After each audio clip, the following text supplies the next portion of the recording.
Bismillahirrahmanirrahim. Alhamdulillahirabbil alamin wassalatu wassalamu ala asyrafil anbiya'i wal mursalin wa ala alihi wa sahbihi ajma'in. Amma ba'd.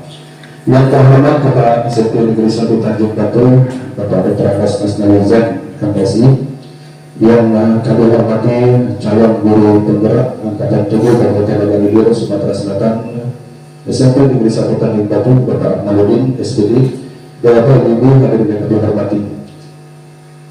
Acara pembebasan materi budaya positif oleh calon guru penggerak Angkatan 7 Kabupaten Bogor Sumatera Selatan, SMP Negeri 1 Tanjung Batu, oleh Bapak Akmaludin, Sarjana Pendidikan, tanggal 15 Desember 2022, kita buka bersama-sama dengan melepaskan basmalah. Bismillahirrahmanirrahim. Menyanyikan lagu Indonesia Raya. Hadirin dimohon berdiri.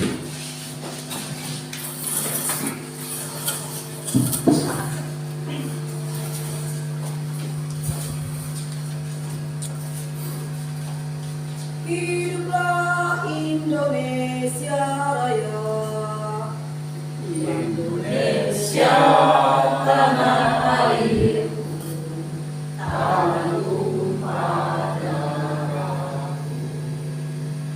Di sanalah aku berdiri, jadi pandu ibuku.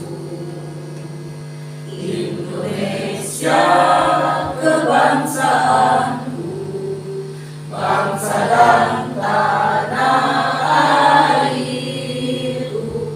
Marilah kita berseru, Indonesia bersatu. Hiduplah tanahku, hiduplah negeriku, bangsaku, rakyatku semuanya. Bangunlah jiwanya, bangunlah badannya untuk Indonesia Raya. Indonesia Raya, merdeka, merdeka, tanahku, negeriku yang ku cinta. Indonesia Raya, merdeka, merdeka, hiduplah Indonesia Raya. Indonesia Raya, merdeka, merdeka, tanahku, negeriku yang ku cinta. Indonesia Raya, merdeka, merdeka, hiduplah Indonesia Raya. Hadirin, kita silakan duduk kembali.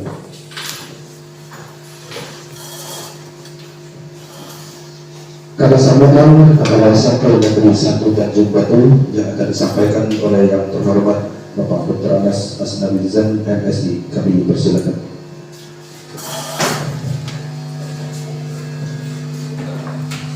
Bismillahirrahmanirrahim. Assalamualaikum warahmatullahi wabarakatuh.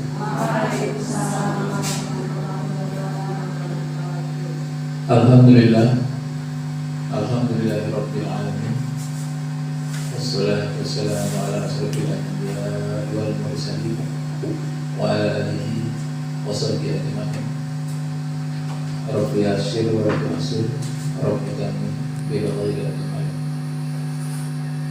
Yang terhormati Bapak Akmaludin SPD, selaku calon guru penggerak SMP Negeri 1 Tanjung Batu, Bapak Wakil Guru SMP Negeri Tanjung Batu, Pak Musim, kami hormati. Rekan-rekan, Bapak Ibu, Dewan Guru SMP Negeri 1 Tanjung Batu,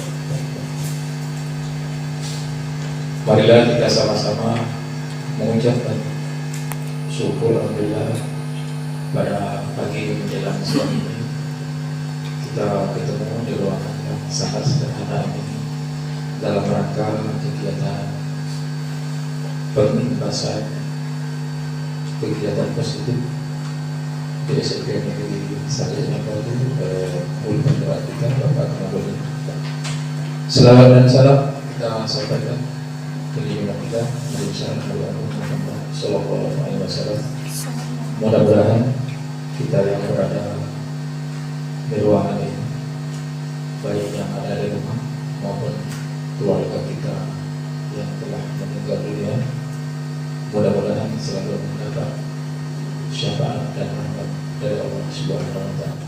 Melalui kegiatan pada hari ini, mudah-mudahan sekolah kita hal-hal yang baik, hal-hal yang positif akan bertambah lebih baik, sehingga kegiatan-kegiatan sekolah kita akan bertambah baik dan kemudian akan berimbas kepada prestasi-prestasi siswa dan khususnya kepada guru. Oleh sebab itu, marilah Bapak Ibu, kegiatan ini kita akan ikuti dengan serius sehingga nantinya sekali lagi di SMP Negeri 1 mampu bersaing khususnya di Kabupaten Pontianak. Saya pikir tidak banyak yang saya sampaikan. Atas seizin Bapak Ibu Dewan Guru, kegiatan pengimbasan bulu menggil hal-hal positif di SMP Negeri 1 dan 4 resmi dilakukan. Wabillahi taufiq wal hidayah. Kalau ada yang pas sampaikan kami mohon maaf. Wabillahi taufiq wal hidayah. Wassalamualaikum warahmatullahi wabarakatuh. Acara selanjutnya pembacaan doa. Mohon berkenan agar dipimpin oleh Bapak Muhsin SPDI NPD. Kami bersilakan.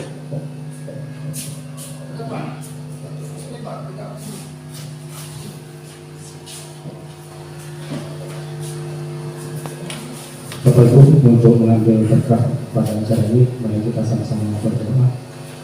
A'udzubillahiminasyaitonirrajim. Bismillahirrahmanirrahim. Alhamdulillahirabbil alamin. Hamdan syakirina hamdan na'imina hamdan yuwafi ni'mahu wa yukafi mazidah. Ya Rabbana lakal hamdu kama yanbaghi li jalaalika karimil azimi sultan. Allahumma shalli wa sallim ala sayyidina Muhammad wa ala ali sayyidina Muhammad.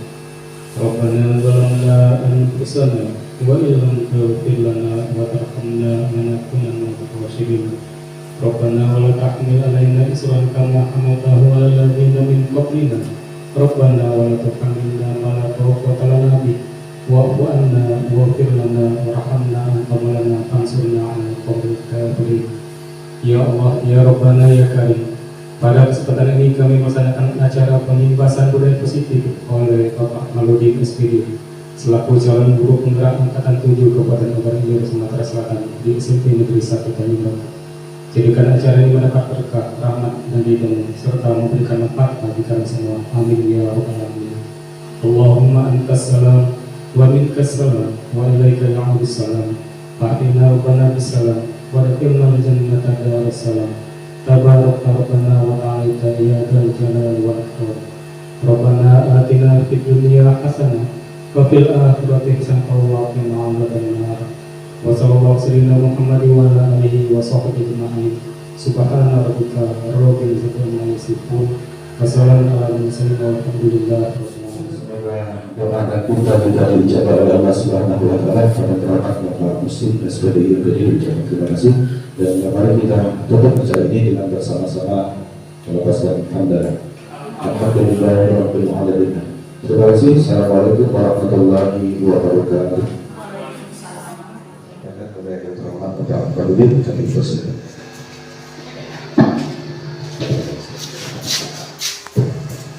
Baik, assalamualaikum warahmatullahi wabarakatuh. Waalaikumsalam warahmatullahi wabarakatuh. Bapak Ibu, ini jam siang. Jadi walaupun siang, kita harus semangat, harus penuh dengan katakanlah keinginan untuk memperoleh sesuatu sesama kita. Hari ini saya mungkin berada di depan sini untuk katakanlah menyampaikan sesuatu yang saya dapat dari kegiatan-kegiatan yang saya ikuti selama 2 bulan ke belakang, mengikuti berbagai kegiatan.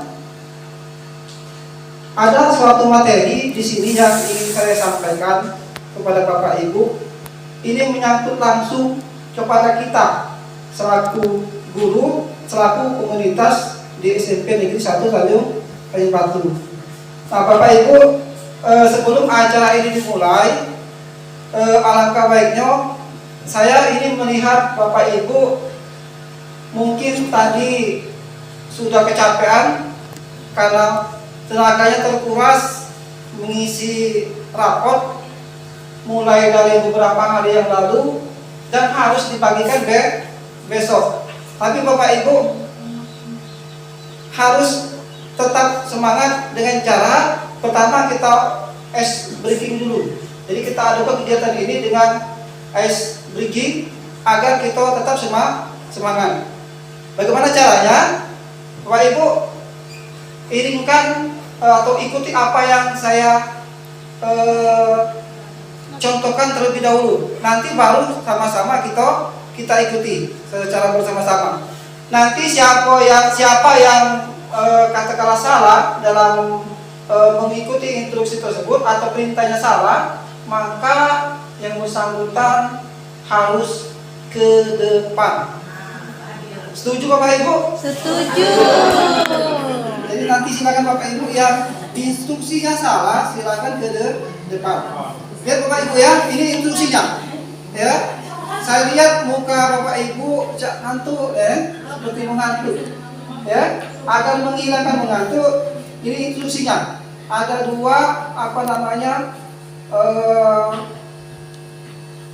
katakanlah kegiatan yang katakanlah untuk memotivasi siswa. Jadi ini bisa diterapkan di kelas dan biasa saya terapkan di kelas ketika jam-jam siang. Jadi seperti itu Bapak Ibu. Saya contohkan dulu ke kawan-kawan siswa-siswa di kelas. Ayo semuanya tepuk tangan. Ayo semuanya tepuk tangan. Ayo tepuk tangan 1 kali. Ayo tepuk tangan 2 kali. Ayo 1 kali. Salah. Nah, ya, itu contoh dulu. Jadi yang nyambung berarti fokus dia. Ya, yang nyambung dia fokus. Jadi siswa ketika dia fokus maka dia tahu. Perintahnya seperti itu. Itulah. Ini baru seriusan. Siapa yang salah maka dia ke depan. Ya. Ayo semuanya tepuk tangan. Ayo semuanya tepuk tangan 2 kali. Ayo semuanya tepuk tangan 4 kali. Ayo semuanya tepuk tangan 1 kali. Ayo semuanya tepuk tangan 2 kali. Tepuk 1 kali. 2 kali. Semuanya kena ini. Kan semuanya kan berarti Bapak Ibu tidak konsentrasi. Ya, kita perwakilan 1 orang. Perwakilan 1 orang siapa? Coba Ibu Devi ke depan dulu. Ayo Devi. Ibu Devi ini orangnya apa? Energi ya. Saya minta Ibu Devi untuk menceritakan pengalaman waktu mengajar yang sifatnya tidak mengelakkan. Yang tidak mengenakan itu siswanya.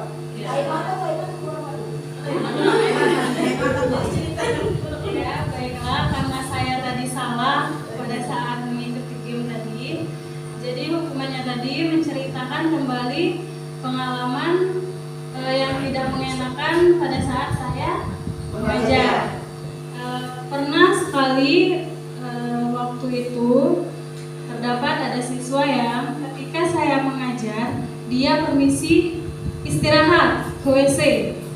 Nah, setelah saya tunggu-tunggu, ternyata siswanya tidak balik ke kelas, melainkan melihat siswa lain yang sedang berolahraga di lapangan.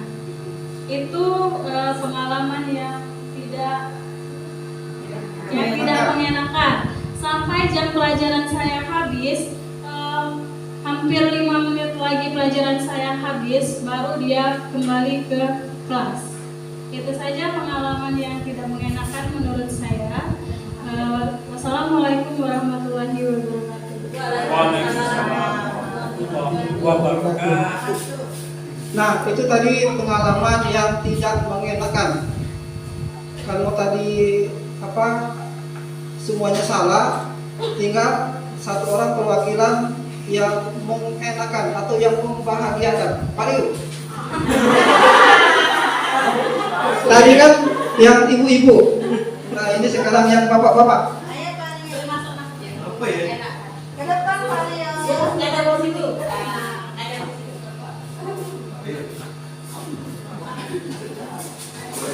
Oke, terima kasih kepada Pak Zainuddin atas kesempatannya. Saya akan menceritakan kejadian saya sebagai guru yang mengenakan, menyenangkan. Hampir rata-rata semuanya enak sih Pak. Iya ya. Ya, menyenangkan selama siswa itu mengikuti pelajaran dengan disiplin, dengan serius, mengerjakan tugas, semuanya menyenangkan. Kalau yang tidak mengenakan saya tidak. Itu aja Pak. Terima kasih Pak. Oke, tangan kembali.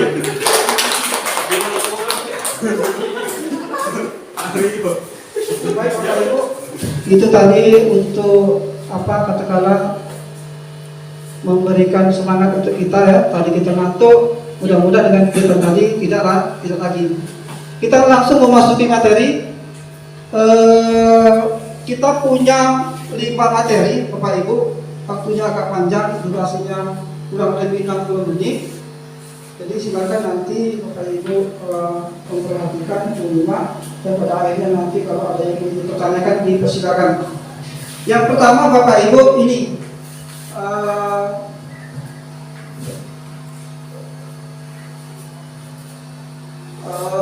membangun budaya positif. Mengapa tadi saya meminta ada yang ke depan? Ini ada kaitannya dengan membangun budaya positif dengan disiplin. Jadi ada hubungan antara budaya yang ada di sekolah, budaya ini budaya positif. Kalau budaya positif berarti ada budaya negatif. Budaya negatif contohnya tadi yang Ibu DP sebutkan, ada siswa yang dia izin keluar tidak masuk lagi. Kalau di sekolah itu terbentuk seperti itu, di sekolah itu bicaranya dengan guru itu dengan lemah lembut, dengan sopan, kemudian jujur, kemudian berintegritas tinggi. Kalau ketemu dengan kita dia langsung katakanlah hormat, maka itu adalah budaya positif. Tapi yang di sini juga kita hubungkan bukan hanya ke siswanya, tapi ke kitanya juga. Jadi kita bangun budaya positif itu, kitanya juga, kemudian ke siswa. Jadi ada hubungan dua arah antara guru dan siswa. Ada sama-sama komitmen membangun. Siswa membangun, kita membangun.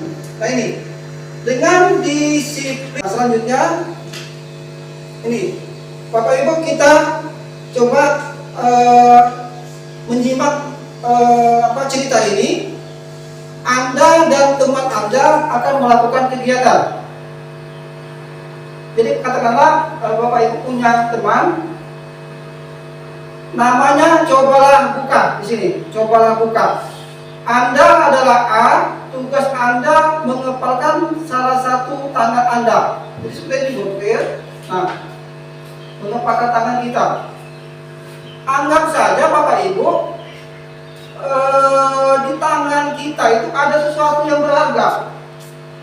Di tangan kita itu ada sesuatu yang sangat berharga, yang kita hormati malah, yang kita junjung tinggi, yang kita katakanlah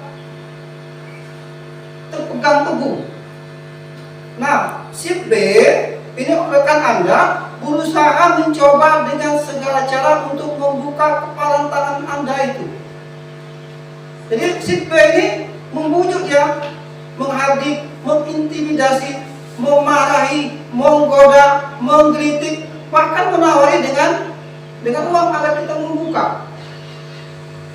Nah, gambaran ini ya, ini ada di sekolah biasanya. Ini filosofinya, kalau orang disiplin biasanya penuh dengan tantangan. Tantangannya boleh berasal dari rekan-rekan guru. Misalkan kalau kita disiplin Bapak Ibu, maka ada saja yang bicara, kalau bahasa yang agak ininya, bahasa Palembang misalnya betakuan kan, kalau bahasa Indonesia apa? Keiya-iyaan ya, seriusnya misalnya ya, terlalu serius. Nah ini filosofi dari cerita ini, Bapak Ibu rasakan tidak seperti itu? Iya, rasakan. Pak Izon rasakan tidak? Yang ini. Kalau Bapak Ibu merasakan, berarti seluruhnya ini Bapak yakin seluruhnya disiplin. Ya, guru SMP 1 Tembatu seluruhnya disiplin. Saya yakin tidak ada yang tidak disiplin. Nah kemudian ini ya, ini kata petunjuknya, dalam kegiatan ini ya, sesungguhnya yang memegang kendali untuk kita disiplin itu kita sendiri sebenarnya, kita sendiri. Nah, memegang kendali atau kontrol untuk membuka atau menutup ini disiplin maksudnya. Kepalan tangan itu kita sendiri. Kalau kita sudah disiplin, kita dicemoohkan orang lain, kita buka kepalan tangan kita, maka kita akan ikut dengan suatu komunitas yang tidak baik, tidak positif. Nah, mudah-mudahan dengan disiplin itu sekolah kita ini akan menjadi sekolah yang katakanlah membangun atau mempunyai suatu budaya yang positif. Nah, selanjutnya Bapak Ibu, ini Bapak Ibu saya yakin dari dulu waktu kita sekolah SMA pun kita sudah mengenal salah satu tokoh pendidikan, Ki Hajar Dewantara. Ki Hajar Dewantara ini kan diangkat sebagai tokoh pendidikan, sehingga tanggal lahir beliau kenapa kalau ada yang tahu? 2 Mei, sehingga dijadikan sebagai hari pendidikan. Ini tokoh, ya. Ini dia pernah diangkat sebagai menteri, diangkat menjadi menteri. Nah ini ada perkataan beliau, di mana ada kemerdekaan, ini siswa maksudnya. Disitulah harus ada disiplin. Jadi siswa merdeka, tapi harus ada disiplin yang kuat. Nah, sungguh pun disiplin itu bersifat disiplin, Pak Rio, ini macamnya benar, disiplin.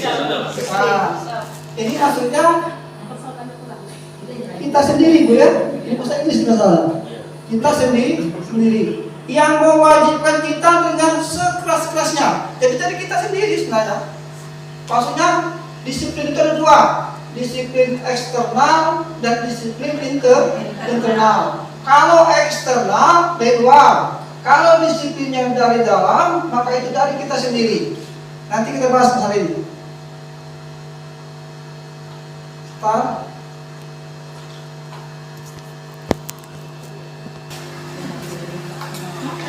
Nah, kemudian di sini jadi dengan sekeras-kerasnya, tetapi itu sama saja. Sebab jikalaupun kita tidak cakap, Ini bahasa lama sebenarnya. Maksudnya tidak cakap ini tidak bisa melakukan subdisiplin ini, maka wajiblah pengusaha, ini maksudnya guru di sini maksudnya. Penguasa. Ya, wajiblah penguasa. Di sini maksudnya kalau di sekolah guru. Kita ini mendisiplinkan diri kita. Nah, diri kita ini maksudnya ke siswa ataupun para sekolah mendisiplinkan guru. Timbal balik. Jadi ini berlaku umum. Dan peraturan demikian itu harus ada di dalam suasana merdeka. Jadi maksudnya itu siswa itu harus merdeka, Bapak Ibu. Siswa itu harus merdeka. Ya, siswa harus merdeka ketika berada di sekolah. Ini Ki Hajar Dewantara ya, dalam pemikiran konsepsi keteladanan sikap merdeka cetakan kelima tahun 2013. Selanjutnya di sini pengertian disiplin. Disiplin adalah kepatuhan seseorang dalam mengikuti peraturan atau tata tertib.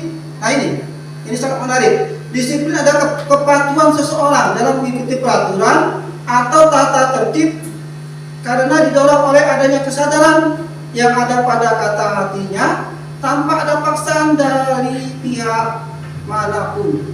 Ini menurut Bapak Ibu internal atau eksternal? Internal. Karena itu tidak ada pesan dari yang lain. Sifatnya internal. Kemudian ini pendapat dari Suharsini Arikunto. Kemudian disiplin adalah perilaku dan tata tertib yang sesuai dengan peraturan dan ketetapan atau perilaku yang diperoleh dari pelatihan yang dilakukan secara terus-menerus. Nah ini Bapak Ibu menyangkut tugas kita. Jadi kita melatih siswa itu agar dia berperilaku bagus itu butuh waktu yang lama. Waktunya sangat lama. Jadi jangan kita mendidik itu cuma sebatas beberapa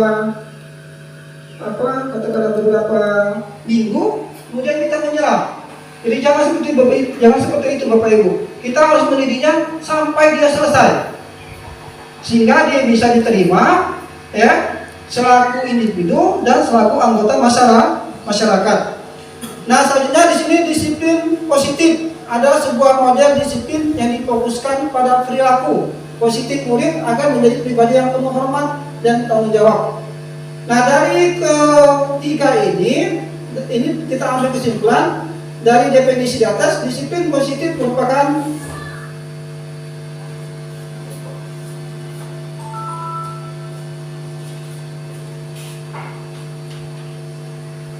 Bentar Bapak dulu ya.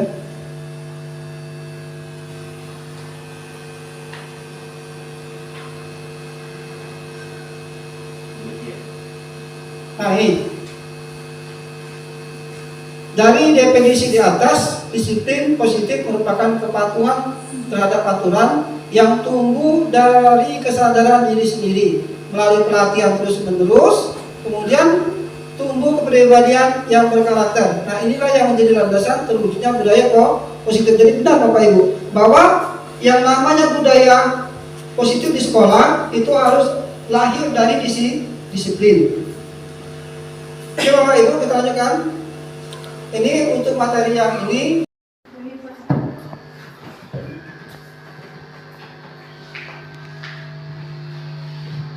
Baik Bapak Ibu, tetap semangat. Kalau begitu Bapak Ibu, coba sekarang ya kita tes dulu masih fokus atau tidak ya.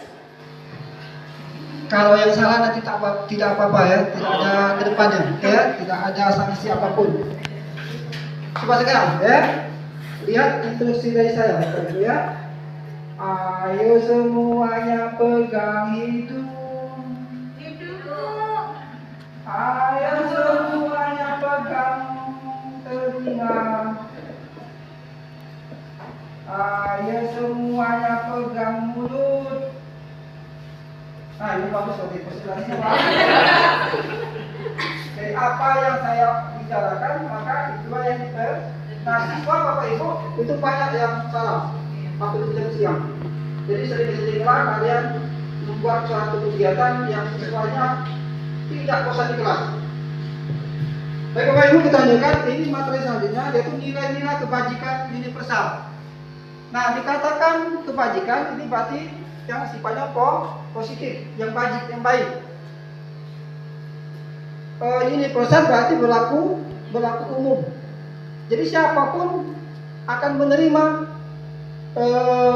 nilai-nilai tersebut.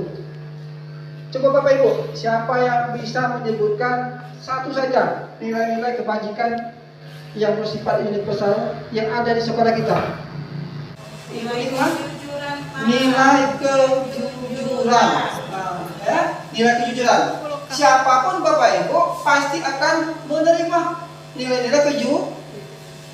Entah dia orang yang di Irian Jaya, yang ada Kalimantan, Islam, Kristen, Hindu, Buddha, pasti menerima. Karena dia berlaku universal tadi, semuanya menerima tanpa dibatasi ruang, wilayah, waktu, ya, ras atau suatu komunitas apapun. Nah, ini nilai-nilai kebajikan universal adalah nilai-nilai yang tidak dibatasi oleh ruang, agama, ras, golongan, etnik, budaya. Nilai-nilai kebajikan ini contohnya, ada keadilan di sekolah, ada tanggung jawab, ada kejujuran, bersyukur, ada lurus hati, ada berprinsip, ini ada integritas, ada kasih sayang, ada rajin, ada komitmen, ada percaya diri, ada kesabaran. Nah, yang ini Bapak Ibu, kalau kita laksanakan seluruhnya dan sudah konsisten kita laksanakan, siswa melaksanakan dengan konsisten, kemudian kita melaksanakan dengan konsisten, maka akan lahir budaya positif ini di sekolah. Maka sekolah itu akan terlihat ruhnya kehidupan yang berpositif terlihat nanti. Kita bisa melihat sekolah-sekolah yang terlihat ketika kita masuki sekolah itu dingin, nyaman, mengenakan, terlihat dari guru-gurunya, terlihat dari siswanya, mulai dari pakaiannya terlihat budaya positif itu.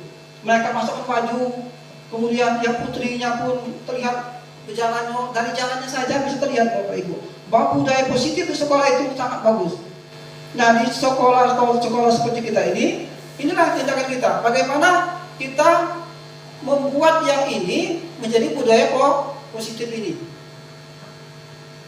Dengan cara tadi kita benar-benar dengan kesungguh-sungguhan hati kita bertekad dengan sungguh-sungguh nilai-nilai kebajikan ini kita laksanakan sedikit demi sedikit. Contohnya di sini. Nah, ini bersyukur. Contohnya bersyukur. Bersyukur kita menjadi guru, maka kita akan mengimplementasikan bersyukur itu dengan apa? Misalkan kalau di kelas kita mengajar dengan sungguh-sungguh, kemudian mengajarkan anak didik dengan nilai-nilai keteladanan yang pada akhirnya nanti siswa akan mencontoh perilaku kita itu, sehingga nanti siswa benar-benar memperoleh keteladanan dari para guru.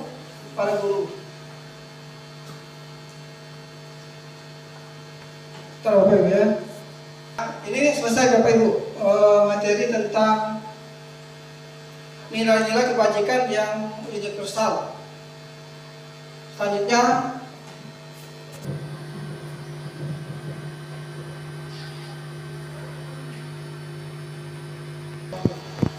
ini Bapak Ibu, motivasi perilaku manusia. Ini ada Diane Gorsen, dia ini seorang peneliti yang berkecimpung meneliti masalah hal-hal yang bersifat sosial. Salah satunya masalah motivasi.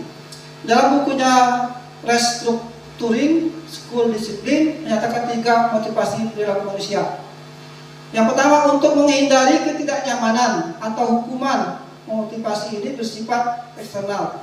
Bapak Ibu, kalau kita menghindari di sini ya ketidaknyamanan atau hukuman, maka sebenarnya motivasinya itu bersifat eksternal. Misalkan saya sangat takut dengan kepala sekolah, maka saya datang tiap hari itu jam 7.30, takut. Karena motivasinya dari kepala sekolah. Karena takut kena hukuman misalnya, atau menghindari suatu ketidaknyamanan. Misalnya seperti ini, Bapak Ibu kan punya keluarga di rumah. Nah, kalau kalian misalkan terlalu sering keluar rumah karena urusan-urusan tertentu, ketika berada di rumah pulangnya Bapak Ibu akan kira-kira bertengkar dengan suaminya. Nah, untuk menghilangkan ketidaknyamanan itu, maka Bapak Ibu akan mengusahakan selalu berada di rumah dengan waktu-waktu yang kira-kira tidak merusak hubungan harmonis antara suami dan istri. Nah, itu sifatnya eksternal. Ada juga yang sifatnya internal. Nah, motivasi yang paling bagus itu adalah motivasi internal, yang dari kitanya Bapak Ibu, yang dari kitanya.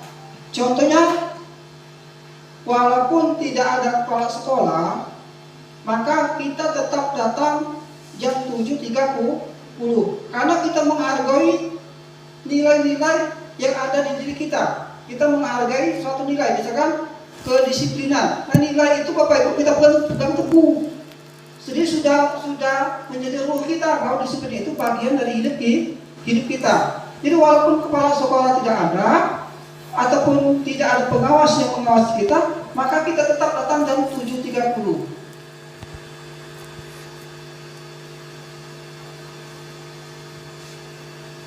Nah, kemudian ini untuk mendapat imbalan, ini ada juga anak-anak kalau dapat imbalan motivasi tinggi Bapak Ibu. Coba saja kan Bapak Ibu di kelas, Bapak Ibu cobakan siapa yang bisa jawab maka akan saya beri uang misalkan. Mereka akan segera Bapak Ibu berusaha menjawab.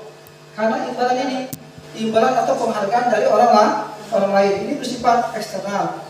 Nah, ini yang terakhir, untuk menjadi orang yang mereka inginkan dan menghargai diri sendiri dengan nilai-nilai yang mereka percaya. Inilah sebenarnya motivasi internal itu. Kita punya nilai-nilai yang kita pegang teguh, yang kita hargai. Yang dengan menghargai itu kita ada ada ciri khas diri kita, yaitu orang-orang yang memegang teguh suatu nilai. Orang-orang yang demikian itu Bapak Ibu bisa terlihat itu. Bisa terlihat dia datang tepat waktu, ya. Kemudian kalau dia bekerja Bapak Ibu biasanya dia tidak memberitahu orang lain, yang dia hanya bekerja. Nah, dia bekerja itu menghargai ini, ya, menghargai dirinya sendiri untuk menerapkan nilai. Jadi ada kebanggaan dia bisa menghargai nilai-nilai tersebut. Nah, ini Bapak Ibu kita harapkan semua kita menjadi orang yang ketiga ini. Bukan menjadi orang yang pertama, yang kedua, tapi berusaha menjadi orang yang ketiga ini. Kita berbuat dengan keinginan sendiri, bukan karena imbalan atau takut dengan suatu hukuman.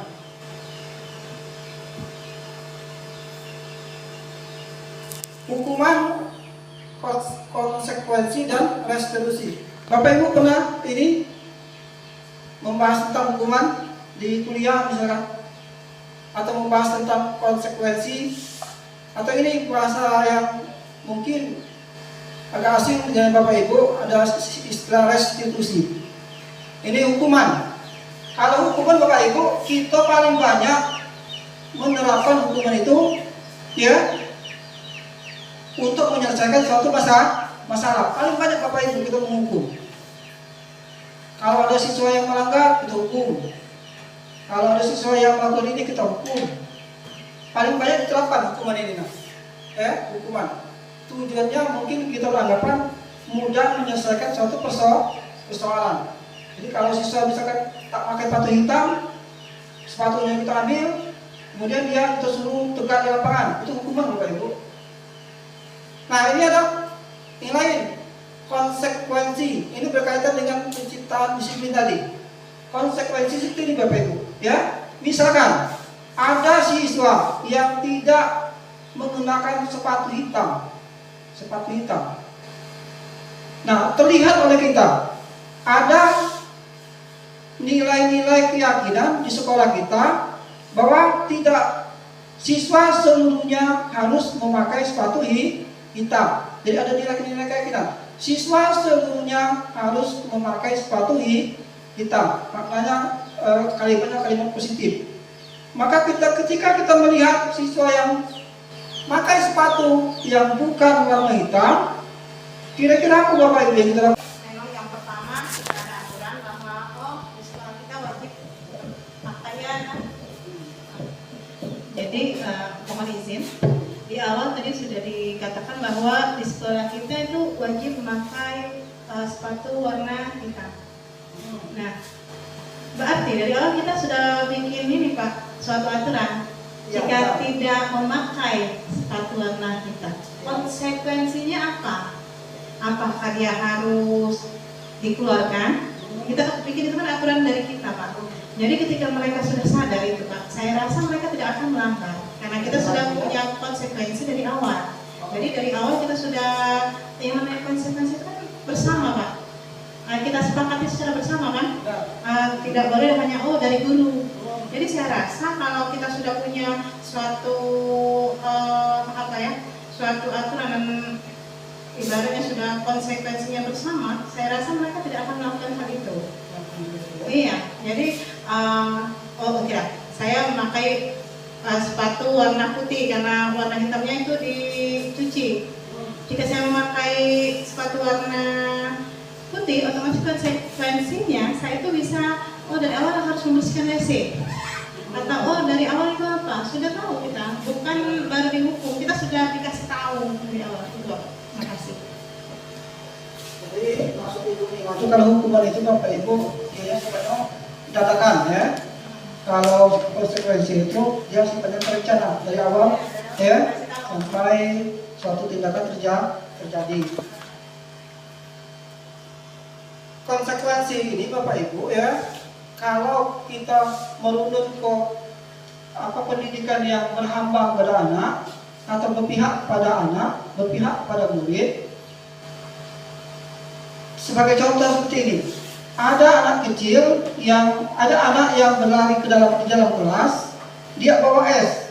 Nah esnya tumpah, kemudian lantainya basah. Ada nilai-nilai kelas di kelas itu. Misalkan bersama-sama memelihara kebersihan, itu nilai kelas. Nah anak ini kalau kita pandang konsekuensinya, maka anak itu disuruh membersihkan. Itu konsekuensinya. Sudah dari awal. Iya. Sepakati. Iya, ada kesepakatan. Iya. Tapi kalau kita melakukan seperti ini, karena engkau telah menumpahkan es, maka engkau harus membersihkan kelas, kemudian engkau harus berlari di lapangan. Maka itu adalah hukuman. Karena apa? Tidak ada hubungannya antara dia membuang es dengan lari. Jadi hukuman itu Bapak Ibu tak rasional. Kadang-kadang tidak rasional. Ya, sambil kita marah-marah, mata melotot dan lain sebagainya. Nah, jadi dalam menyelesaikan persoalan anak, alangkah baiknya kita menerapkan konsep disiplin ini saja, konsekuensi. Jadi siswanya tidak akan merasa katakanlah disakiti atau merasa dendam pada kita dan lain sebagainya. Walaupun ini sulit Bapak Ibu, mari kita laksanakan dengan sungguh-sungguh. Nah kemudian tadi ada restitusi. Bapak Ibu pernah dengar restitusi? Restitusi. Tidak mengganti rugi terhadap korban. Mengganti rugi terhadap korban. Jika saya dirugikan, maka orang tersebut harus ganti rugi terhadap saya. Nah, ada kaitannya. Iya. Restitusi inilah Bapak Ibu yang mesti benar-benar kita pahami. Restitusi ini. Ini Bapak Ibu sebaik-baiknya penyelesaian persoalan Jadi sekolah-sekolah yang hebat itu Bapak Ibu, pola dia menyelesaikan persoalan anak ini seperti restitusi. Seperti kita lihat di TV-TV, ya, kita agak ini langsung dapat ngapa Ibu itu menyelesaikan persoalan selembut itu, kemudian sesederhana itu, kemudian seolah-olah kita membiarkan anaknya menentukan sendiri penyelesaiannya. Padahal Bapak Ibu, di sudut pandang psikologis, restitusi itulah yang paling bagus. Kalau tidak melahirkan dendam dalam hati anak, atau rasa jengkel terhadap orang yang memberikan hukuman. Nah, dalam menjalankan peraturan ataupun keyakinan kelas atau sekolah, bila mana ada suatu pelanggaran, tentunya sesuatu harus terjadi. Ini sedikit dulu. Ibu Tepi tadi Ibu Tepi ya, ada siswa yang keluar, kemudian dia tidak lagi kembali ke kelas. Kita Bapak Ibu terkadang langsung memberikan hukuman, misalnya apa push up dan lain sebagainya. Untuk itu kita perlu meninjau ulang tindakan penegakan peraturan atau keyakinan kelas atau sekolah kita itu sudah benar atau tidak, ya. Tindakan terhadap suatu pelanggaran pada umumnya berbentuk hukuman atau konsekuensi yang kita lakukan itu. Jadi penanganan masalah yang kita buat itu apakah hukuman atau konsekuensi. Dalam hal ini ada diperkenalkan suatu program disiplin positif yang dinamakan restitusi. Ini nanti kita akan bahas. Restitusi ini Bapak Ibu mau menjadikan anak itu untuk kembali ke kelompoknya. Kembali ke kelompoknya itu maksudnya dia berperilaku sesuai dengan kelompok tanpa membuat psikologinya terganggu. Nanti untuk selanjutnya kita bahas masalah restitusi. Bapak Ibu sudah ada beberapa materi yang kita bahas. Baik Bapak Ibu, kita lanjutkan materinya, yaitu keyakinan kelas. Kalau definisinya seperti ini, salah satu disiplin positif yang bisa kita terapkan dalam membangun budaya positif di sekolah. Ini prosedur pembentukan keyakinan kelas. Ini Bapak Ibu bisa Bapak Ibu terapkan untuk di kelas Bapak Ibu yang menjadi wali kelas. Yang pertama, mempersilahkan warga sekolah atau murid kalau ini di kelas untuk bercurah pendapat tentang peraturan yang perlu disepakati di kelas. Misalkan yang menjadi peraturan di kelas itu. Kemudian mencatat semua masukan para murid. Jadi ini sumbernya dari siswa, dari murid, bukan dari guru. Jadi murid betul-betul berpartisipasi membuat aturan bersama. Dan ditulis di papan tulis atau di kertas yang sangat besar, kertas ukuran poster misalkan, di mana semua anggota kelas bisa melihat hasil curah pendapat tersebut. Kemudian ini Bapak Ibu harus membuatnya dalam bentuk kalimat positif. Jangan berlari di kelas. Itu kan kalimat negatif. Kalimatnya harus berjalanlah di dalam kelas. Jangan berlari di kelas. Atau jangan makan minum di kelas. Kalimat positifnya makan minumlah di luar kelas. Itu kalimat yang sifatnya positif. Setelah keyakinan kelas selesai dibuat, maka semua warga kelas dipersilakan meninjau ulang. Jadi tinjau ulang untuk mendirikan sesuatu. Jadi disuruh baca ya. Nah kemudian menyetujui dengan menandatangani keyakinan kelas tersebut, termasuk guru dan semua warga murid. Dan selanjutnya keyakinan sekolah atau kelas selanjutnya bisa diletakkan di dinding. Silakan dibuat seperti ini Bapak Ibu, ditempel di kelasnya. Dan ini bagus Bapak Ibu, bagus untuk menciptakan disiplin dalam kelas. Silakan nanti Bapak Ibu diterapkan Pak Izannya di kelas. Silakan siswanya diajak untuk berdiskusi masalah keyakinan kelas ini. Namanya keyakinan kelas. Jadi nanti ditempel. Jadi mudah nanti kalau ada anak didik yang melanggar keyakinan kelas, mudah tinggal dia kan mana yang engkau langgar. Itu juga nanti ini. Nah silakan konsekuensinya apa atau penjelasannya dengan restitusi tadi, ya restitusi. Nah inilah bentuk dari keyakinan kelas itu. Nah, ini siswa yang menulis. Kemudian dia tempel di papan tulis. Ini gurunya menyiapkan kertas struktural poster, kemudian ditulis di sini. Nah nanti ini setelah tersetujui oleh seluruh siswa, baru dibuat dalam bentuk yang bagus, ditempel, kemudian dijadikan seperti ini. Nah itu nanti namanya keyakinan kelas. Bapak Ibu, kita lanjut saja ke materi yang selanjutnya. Bagaimanakah penerapan tahapan restitusi itu?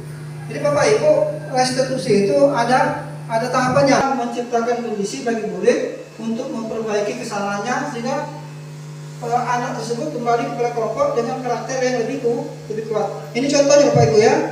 Bapak Ibu misalkan ada siswa yang terlambat masuk ke kelas ketika Bapak Ibu ingin mengajar. Maka Bapak Ibu menerapkan pola penyelesaian masalah ini dengan restitusi. Jadi anak itu Bapak Ibu dibiarkan saja dulu belajar dengan Bapak Ibu di kelas. Jangan Bapak Ibu misalkan menyuruh dia di luar atau misalkan berdiri di depan kelas. Jangan seperti itu. Karena itu betul-betul hukuman.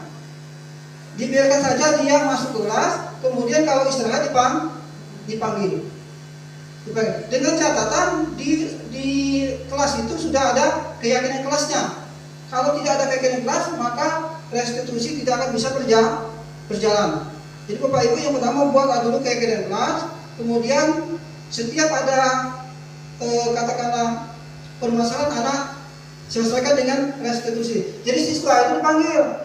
Yang pertama biasanya kalau gurunya itu menanyakan, kira-kira tadi apa masalahmu? Siswa Bapak Ibu kalau sudah ada keyakinan kelas dia akan menyampaikan, iya Bu atau iya Pak, saya tadi terlambat masuk ke kelas.